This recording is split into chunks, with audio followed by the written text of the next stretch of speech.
அல் Jazeera Middle East crisis follow பண்ணுற எல்லோருக்கும் இந்த ஊடகத்தை பற்றி நல்லாவே தெரிஞ்சிருக்கும். இவங்க இந்தியா பாகிஸ்தான் பிரச்சனை பற்றி ஒரு நியூஸை கவர் பண்ணாங்க. இவங்க கவர் பண்ணுற எல்லா நியூஸுமே உண்மைக்கு மாறாக இருக்குது. இப்போ மத்திய அரசே சொல்லியிருக்குது. அவங்க மீடியாவில் இருக்கிற நியூஸ் என்னன்னு பார்த்தீங்கன்னா, நம்ம இந்திய விமானப்படையை சேர்ந்த ஒரு விமானி இப்போ பாகிஸ்தான் பிடியில் இருக்கிறாங்க அப்படின்னு செய்தியை போட்டு வச்சிருக்காங்க. மத்திய அரசு என்ன சொல்லியிருக்காங்கன்னா, இந்த செய்தியை நம்பாதீங்க. இதுக்கு ஆதாரமாக மத்திய அரசு என்ன சொல்லியிருக்காங்கன்னா, பாகிஸ்தானோட டிஜிஐஎஸ்பிஆர் ப்ரெஸ் மீட்டில் என்ன சொல்லியிருக்காங்கன்னா, எங்ககிட்ட ஐஏஎஃப் பைலட் ஒருத்தர் கூட கிடையாது அப்படின்னு சொல்லியிருக்காரு. அல் ஜசீரா மீடியா உண்மைக்கு மாறான செய்தியை சொல்லிட்டு இருக்காங்க அப்படின்னு அவர் சொல்லியிருக்காரு. இந்தியன் ஆர்மியோட முன்னாள் அதிகாரி மனோஜ் முகுந்த் நரவனே இப்போ மிக முக்கியமான செய்தியை இப்போ சொல்லியிருக்காரு. போரை ஆரம்பிக்கிற நாடாக இருக்கட்டும், போரை சந்திக்கிற நாடாக இருக்கட்டும், இரண்டு நாட்டுக்குமே போரால் பாதிப்புகள் அதிகமாக இருக்குது. இந்த பாதிப்புகள் எல்லாம் பொதுமக்களைத்தான் பாதிக்கும். அந்த போர் நாட்டுக்கு ஏற்படுத்துகிற இழப்பு இருக்க, அதை பற்றி இராணுவத்தில் இருக்கிறவங்களுக்கு தான் நல்லாவே தெரியும் அப்படின்னு இவர் சொல்லியிருக்காரு. ஒரு பாவமும் அறியாத பொதுமக்கள் அநியாயமாக செத்து போவாங்க. இனி வரும் தலைமுறைகள் அந்த காயத்தை சுமந்துட்டு தான் வாழணும். ஆனால் போர்னு வரும்போது என்னுடைய முதல் தேர்வு போராக இருக்காது, பேச்சுவார்த்தையாக தான் இருக்கும். நம்ம இந்திய அரசு அதைத்தான் சொல்லியிருக்காங்க, இவரும் அதைத்தான் சொல்லியிருக்காரு. இவங்களை விட போர் வேணும்னு கருத்து சொல்கிறவங்க எல்லாருமே அவ்வளோ பெரிய அப்பாட்டக்கிறா. டிஜிஎம்ஓ மீட்டிங் நேற்று தான் நடந்து முடிஞ்சிருக்கு.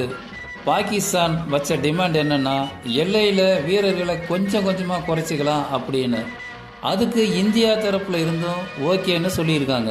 பிரதமர் மோடி அவர்கள் என்ன சொல்லியிருக்காருன்னா, பகல்காம் அட்டாக் எதுக்கு நடந்ததுன்னா, நம்ம நாட்டோட ஒத்துமையை கெடுக்கிறதுக்காகத்தான் இந்த அட்டாக் நடந்திருக்குன்னு சொல்லியிருக்காரு. பிரச்சனையை முதல் ஆரம்பிக்கிறது பாகிஸ்தானாக தான் இருக்குது.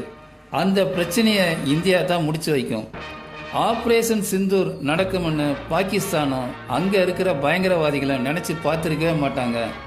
நம்முடைய முப்படைகள் மற்றும் உளவுத்துறை இவங்கனால தான் இந்த ஆப்ரேஷன் சக்ஸஸ் ஆகியிருக்கு அப்படின்னு அவங்களுக்கு என்னோட ராயல் சல்யூட்னு பிரதமர் மோடிஜி சல்யூட் அடிச்சிருக்காரு.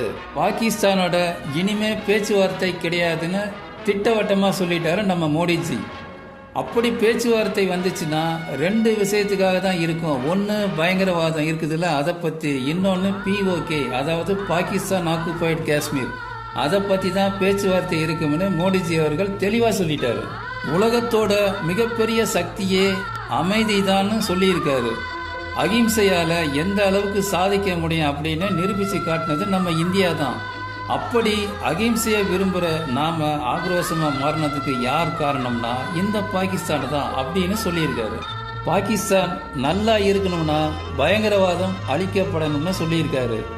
இந்த ஸ்டேட்மெண்ட்டை பார்க்கும்போது ஆப்ரேஷன் சிந்தூர் இன்னும் முடியலன்னு தான் தெரியுது.